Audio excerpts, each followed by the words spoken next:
Saasira nnyo omuzadde era omusabire nnyo eyakeera n'asindika omwana we ku kyeyo akyuse obulamu bwe n'akomawo n'emiziina okuva mu Buwarabu. Si gyangoye gyokka wabula n'obwongo ng'akomyewo na muziina mu mutwe gwe. Omwana yagenda ng'alina ebirowoozo eby'okwezimba n'okwekulaakulanya n'akomawo wano ne yeefuula ddiikuula n'okwambala emigoye ku street. Omuzadde oyo musaasirenga era omusabirenga ky'aba ayitamu. Gwomanyi omwana wo genda emitala w'amayanja n'atajjaayo wadde amagezi agamuyigiriza okukola n'okubeera omuntu obuvunaanyizibwa nga ye kye yafunayo era ekyamutwala eky'obugagga kye yajjayo gy'emiziina, emigoye gy'Abawarabu gye babagulira n'agitikka n'agireeta wano. Bwe yadda wano mu kifo ky'okukola ebintu eby'amagezi n'adda ku street kuzina na kwezontosa, oyo muzadde musabirenga era omusaasirenga ky'aba ayitamu kiba kikulu. Omanyi omwana wo kutandika okutunulanga kasasiro gwe watikka ku nnyo. Oba oyagala okukola nga Made Saudi ffe twasimbudde dda passport oziraba. Kumpi buli wiiki tubala abantu abatambula okugenda e Saudi Arabia okuyiiya obulamu.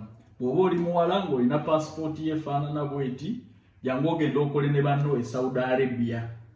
Salale nagamba gibeera $900 paka kakadde kamu. Abali e Saudi Arabia ndowooza ka rate mukalaba nti kabafe balinga. Exchange rate. Otambulira mu mwezi gumu mujje tugende e Saudi Arabia tukole nga ba Made. Calvin Gayanja mukimanyi. Muloge munoonye ku bapasita babasabire. Toyinza kulinnya nnyonyi, toyinza kugenda bweru. Gwe n'amagezi okujjayo amagezi okukola ebibyo okubeera omuntu obuvunaanyizibwa ne gabula. N'ova wano ogende ku kyeyo dde ofuuke mulalu. Ng'abalala bava wano ne bagenda ku kyeyo ne bakyusa obulamu bwabwe. Gwe n'ogenda ku kyeyo kufuuka mulalu. Odde wano otandike kwambala miziina. Ku birungi byonna n'amagezi abantu ge bajja ebweru, gwe n'ojjayo miziina egirimu n'ebituli nga gwe gy'olonzeeyo ku bintu byonna ebiri ebweru. Wadde amagezi agasiimuula ennyumba etukule obeere yaaya mu nnyumba z'abana na Uganda.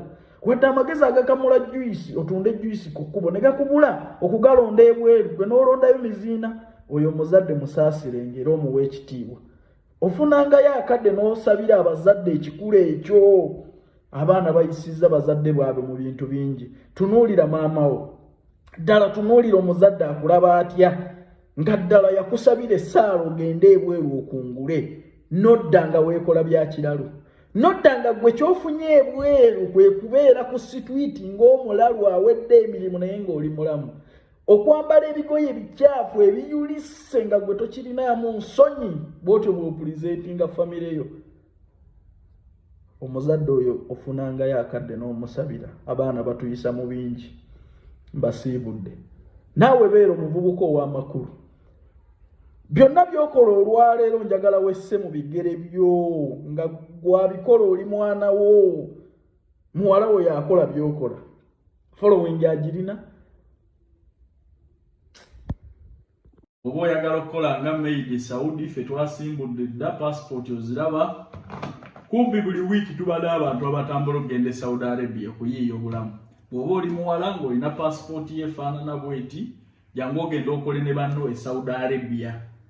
Salale nagamba gibeera $900 paka kakadde kamu. Abali e Saudi Arabia ndowooza ka rate mukalaba nti kabafe balinga. Exchange rate. Otambulira mu mwezi gumu mujje tugende e Saudi Arabia tukole nga ba Made. Calvin Gayanja mukimanyi bulungi ekintu nga kikuttemu.